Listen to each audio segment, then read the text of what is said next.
How quickly do you make decisions every day? 90% of the time we do things without thinking. Brushing teeth, getting coffee, getting into your car, walking to your desk, getting back home, making food, reacting to what you watch or read, reacting to a honk by the friendly auto driver also. It's immediate. But why does this matter? I'll tell you today. I'm your host Sathya Sankaran and you're tuned into the Uru Labs podcast. Let's jump in.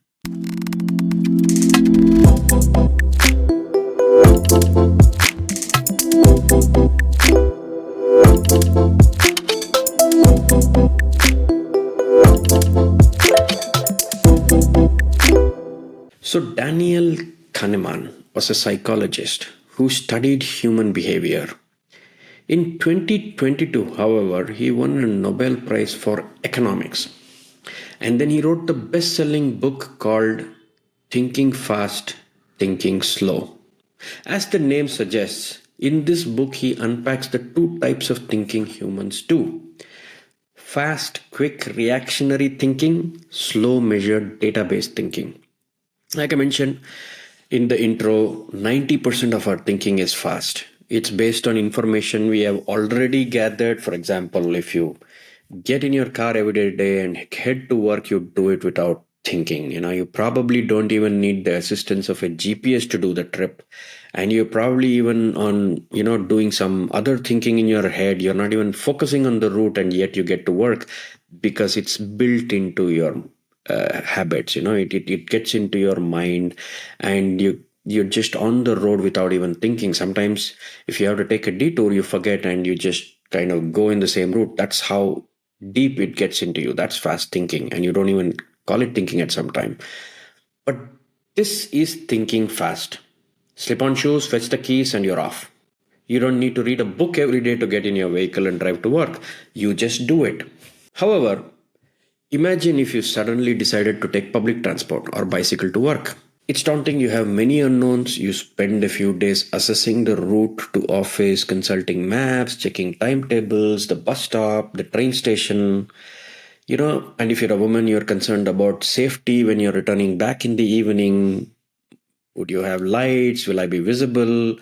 This is slow thinking. It takes quite a number of trips for you to get this to become the new normal. After lots of trips, probably taking the public transport or using the bicycle, you'll get into fast thinking mode. You'll be just natural in doing that. You know how to walk to the bus stop, you know how to get to the bicycle, and just do it. And you will park it in such a way that you can get to it. But what does this mean for you and me? Why do we need to know this?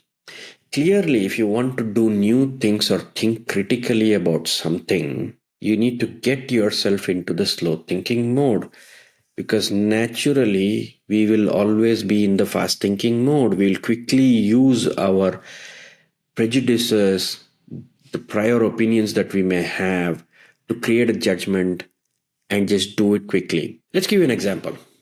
Let's say you had enough of the traffic and decide to switch up your vehicle once a week to cycle to work because you live close by. If you are fed with a lot of biases, you will quickly step into the trap of using fast thinking to make some uninformed choices, like probably buying an ill-fitting bicycle online, not understanding how it is supposed to be and whether it is comfortable or not. You just want it quickly and you just want to do it. And probably you're riding too far too suddenly. You just do a 20-kilometer trip to the office without having done it. Oh yeah, I've cycled 20 years ago when I was a kid, so I can still do it. And without appropriate route planning, for example, you're taking very congested roads and very wide roads and main roads where you're not familiar because you went there in a car and hence you thought that's the only way to go. You haven't discovered other streets where you can probably get there faster, or even if it was longer, it was far more calmer. So you have not done route planning, you have not done many different things, and hence you may quickly burn out and you may not like it and you may never return to doing what you're doing. So if you don't plan this and if you use fast thinking, you may not get the optimal results, right? This is when your ability to gather more information kick in, right? You're looking up routes on maps, you're googling for information, you're looking for friends who have done this, or you're looking for groups that can give you information. You're asking colleagues, do you do it? And then you go and see if there's a parking lot somewhere, whatever, right? This is when good decisions are made. Of course, I chose this example as I could plug some of the things I've done, which is Altmo as a cycling motivation platform for individuals and corporates looking to shift to more sustainable modes. And I have compiled some resources before I leave it in the description. If you want to cycle, here are some resources for you. And you can consume that. This is information when you get into slow thinking mode that might help you to actually make the switch. So watch for the links in the description. I'll put it there. I think it's a single link which has information that might be useful. So how do you get into slow thinking? Edward Deming famously said, "In God we trust, everybody else bring data." Right? That's a clue. Gathering information or data is one way to get into slow thinking. Slow thinking is a very conscious decision you have to make. And you need to know when you should make it, right? You could start with updating your Bayesian priors that I spoke about in the previous episode. So if you haven't watched that, you should. It will be in the video section of my channel. Bayesian priors are about general prevalence rather than specific prevalence. And slow thinking is the larger canvas for you to update many biases that you carry. And whenever you hear new things and you react to them, try and see if you can stop and understand more and see where you can get information about that specific topic or the general prevalence of the topic, and then see how you can do. How do you know you're in slow thinking mode, right? How do I know I'm in a slow thinking mode? You know you're in a slow thinking mode if you're looking for options, if you're looking for more data to back up your immediate reaction. Like I said, if you're reaching for the car keys, you're already in fast thinking mode. You can only switch the mode option if you've done the slow thinking prior to reaching, which means a few days ago, you probably cleaned up your bicycle, you looked up the route, you've gone and checked the parking spot in your office, like I said, or you checked what are the main roads that I should avoid if I can. The first few trips will be very conscious before you get comfortable and into the fast thinking mode. So you would have done all these things, and then you would have gotten comfortable, and then you're making the choice. This gets to two things, right? Trust and habits, right? So if you have increasing trust in your instincts, you will begin to get into a mode where trust and habits can become too comfortable, and you might start making bad choices when things change around you. And they also, both of these need to be updated. They are good to have, but they need to be updated from time to time. So getting into slow thinking mode by gathering information when you hear about something, or when you have some time, you want to understand more about the topic, so you kind of get more information and try to understand more. This is inevitable in the information glut of the internet, with so much misinformation. Sifting through and finding information that challenges your belief is the mark of slow thinking. Our cognitive biases play a huge role in keeping us away from slow thinking, but I'll probably do more about biases in future episodes, because most of the biases that we carry play into the fast thinking.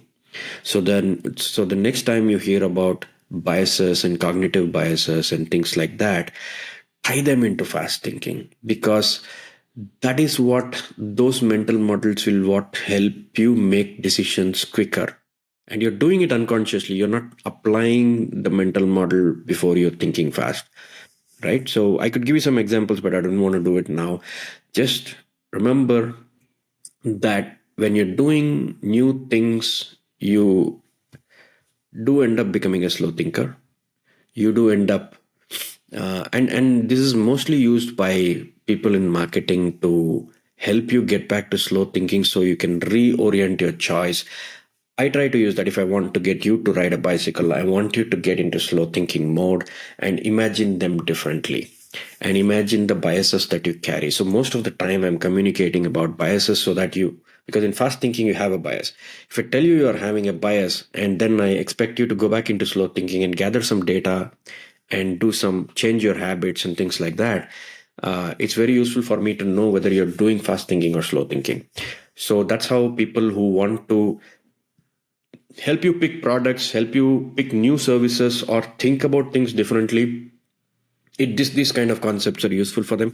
If you're a change maker, you have to look at how biases play a role in fast thinking, and how do you get people into slow thinking by helping them make decisions and then adopt a particularly new habit or trust a different set of parameters, and then get on the path. So this is where fast thinking and slow thinking is useful. It's a concept. You do it naturally. Like I said, when you do new things, you'll get into slow thinking when you just want to go ahead and do what you do every day. 90% of the time you're applying fast thinking, and you're applying your biases to the fast thinking. Let me know, when was the last time you went into slow thinking mode, on a habit or judgment that you had already formed. Did you change your opinion after you sought more information or read more, or did you just stick to it and didn't bother? Put your thoughts in the comment and let me know. See you in the next episode.